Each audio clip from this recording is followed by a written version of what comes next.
Chapter 18. The Pobble Who Has No Toes. The Pobble who has no toes had once as many as we.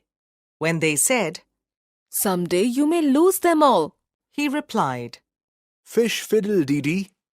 and his Aunt Jobiska made him drink lavender water tinged with pink, for she said, "The world in general knows there's nothing so good for a Pobble's toes." The Pobble who has no toes swam across the Bristol Channel, but before he set out, he wrapped his nose in a piece of scarlet flannel, for his Aunt Jobiska said, "No harm can come to his toes if his nose is warm, and it's perfectly known that a Pobble's toes are safe, provided he minds his nose." The Pobble swam fast and well, and when boats or ships came near him, he tinkledly binkledly winkled a bell so that all the world could hear him.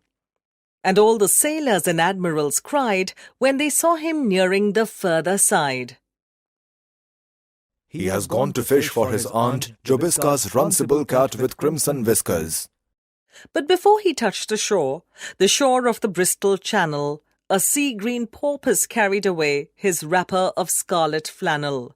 And when he came to observe his feet, formerly garnished with toes so neat, his face at once became forlorn on perceiving that all his toes were gone. And nobody ever knew from that dark day to the present whoso had taken the Pobble's toes, in a manner so far from pleasant, whether the shrimps or crawfish grey or crafty mermaid stole them away. Nobody knew, and nobody knows, how the Pobble was robbed of his twice 5 toes. The Pobble who has no toes was placed in a friendly bark, and they rowed him back and carried him up to his Aunt Jobiska's park. And she made him a feast at his earnest wish of eggs and buttercups fried with fish. And she said, "It's a fact the whole world knows that Pobbles are happier without their toes."